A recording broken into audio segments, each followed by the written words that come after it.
Hey folks, it's JR, back for another episode of Echoes of Shannon Street Case File. It's going to be episode 72, Some Deaths. We're going to hear the statement made by Director Holt, his initial statement to the media. Before we get into all that though, if you get a chance, be sure and click on that subscribe button. I would greatly appreciate it. Get down in the description, be sure and click on the link, and you can follow my podcast or check out the Facebook page, my website, follow me on Twitter, get you a copy of the book, copy of the documentary. If you want some history, be sure and click on the link for Snowy and Boom. You can listen to how intelligent my daughter is talking about history and then wonder how in the world she could be so intelligent and her father be so slow. Alright folks, let's get into this episode here. Let's find out what Director Holt had to say about what went on. Ladies and gentlemen, I'm going to read a prepared statement at this point. In this statement, I think I've included as much information as I can at this point in time. Of course, the investigation is still very active. Officers are still on the scene. So to go beyond what I have here, I will not be able to do so. On Tuesday, January 11, 1983, at approximately 9 p.m., Officers R.O. Swill and R.S. Hester received a call to 2239 Shannon. The call was from a male who advised the operator that he hadn't done anything but wanted to talk to the police. It is believed that this call was placed in order to lure the officers into the situation. After Officers Swill and Hester made the scene, they entered the house at 2239 Shannon and were immediately jumped by numerous persons. The officers were able to call for help, and other cars were dispatched to the scene. During the initial encounter, Officer Swill was shot in the face and hand by one of the subjects in the house. Officer Thomas Turner, who responded to a call for help, was struck in the head and disabled and had to be taken to the hospital. Several shots were fired at Officer W.R. Aiken, who was able to return fire and escape. Based on statements by Officer Aiken, we believe at least one of the subjects was hit at this time. The area was sealed off, and the TAC squad and the hostage negotiation team responded to the scene, and efforts began to negotiate the release of the officer. During the early morning hours of Wednesday, January 12, negotiators heard what sounded to be a subject using a police radio taken from the officer. Attempts were made to negotiate over the radio, in addition to using the bullhorn and attempting to establish telephone contact. During this time, from approximately midnight to 4 a.m. Wednesday, there were indications from the officer inside that the officer was being brutalized. However, the decision was made at this time not to attempt to assault the house, since it was believed that a pistol was being held to the officer's head and entry could not be gained without meaning certain death to the officer. Repeated attempts were made to negotiate, but the occupants refused to respond. Observation posts were placed in adjoining houses and voices were heard. One voice in particular, believed to be Lindbergh Sanders, was shouting obscenities and threats against the officer's life. Negotiation efforts continued, but no demands were received, and officers were unable to determine what the subjects wanted. At approximately 7 a.m. on Wednesday morning, negotiators heard the officer call out, "Give them whatever they want." No further word was heard from the officer during the daylight hours Wednesday evening. The Memphis Police Department placed 2 microphones inside the house, which allowed the MPD to listen to conversations inside the house. The bullhorn was also used to inquire as to the health of the police officer hostage and other occupants, since it was believed one or more may have been struck during the initial exchange of gunfire. A voice, the same one heard most frequently, replied that his daddy was dead, his brother was dead, and the devil is dead, apparently referring to the police officer as the devil. Shortly after, the same voice commented about being cold and bleeding from the arm. Monitors were able to pick up sounds of nausea inside the dwelling, and it is believed these sounds were made by one of the occupants. Shortly thereafter, another effort was made to contact the occupants, but the only sound received at this time was moans. In view of the information available and the possibility that some deaths had already occurred, plus the possibility that the voice that was heard belonged to a person that was injured, the decision was made to force entry into the house. Also considered was the refusal of the occupants to communicate or negotiate in any manner. At approximately 3 a.m. this date, forcible entry was undertaken by the TAC squad, and several tear gas grenades were ejected into the house.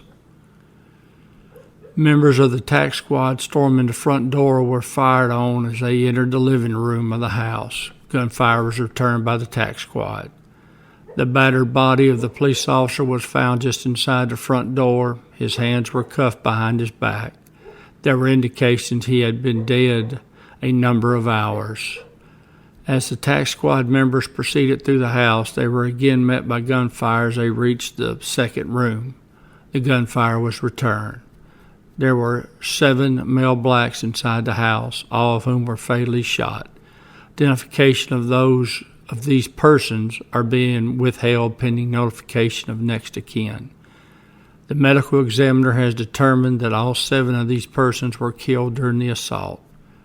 During this ordeal, the Memphis Police Department has attempted to utilize the accepted principles of negotiations, which dictate that negotiations or attempts to negotiate continue as long as there is a reasonable indication that the hostage is alive.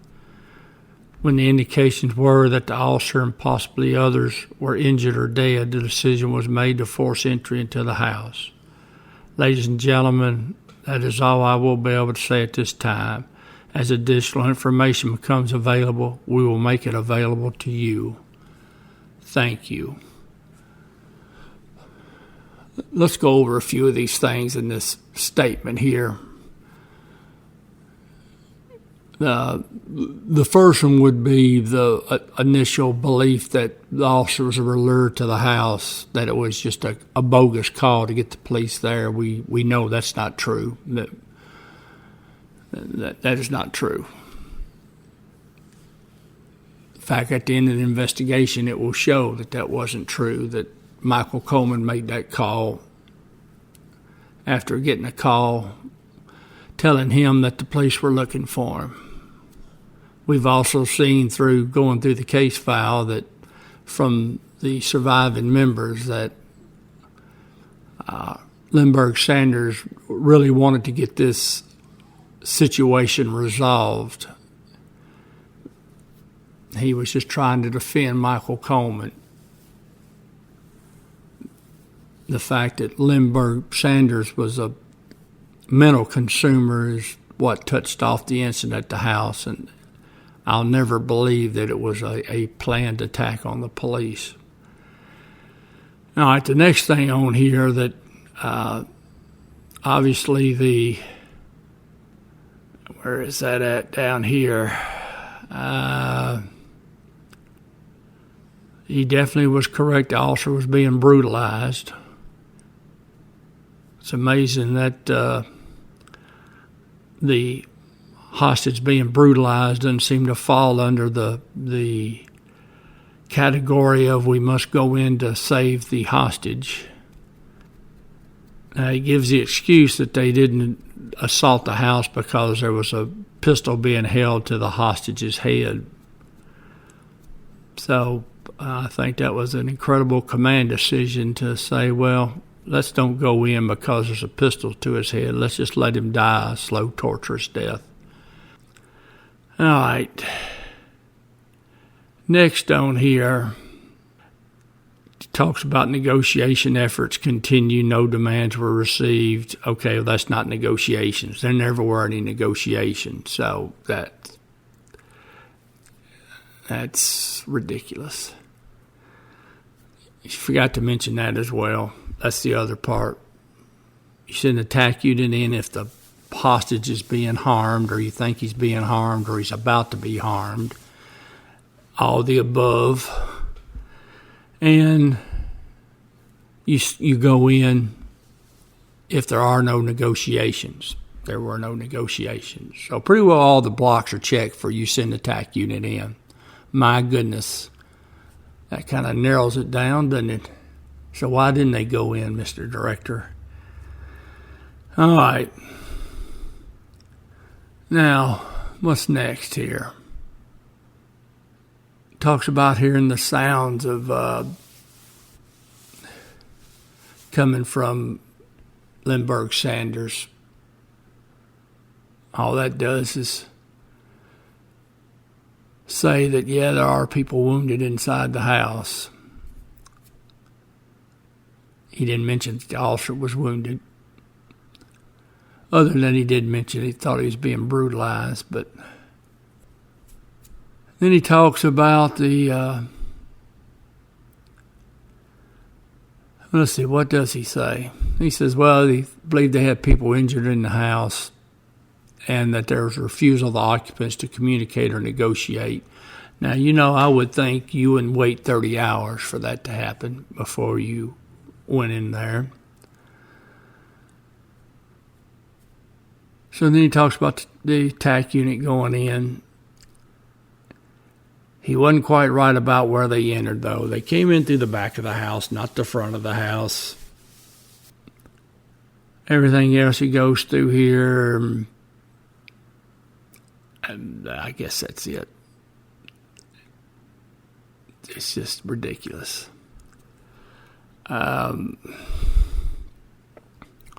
Now, he does say down here at the bottom, police department attempted to utilize the accepted principles of negotiation. No, you didn't. Now, he says that negotiations, which dictates negotiations or attempts to negotiate continue as long as there's a reasonable indication that the hostage is alive. No, that's wrong, Mr. Director.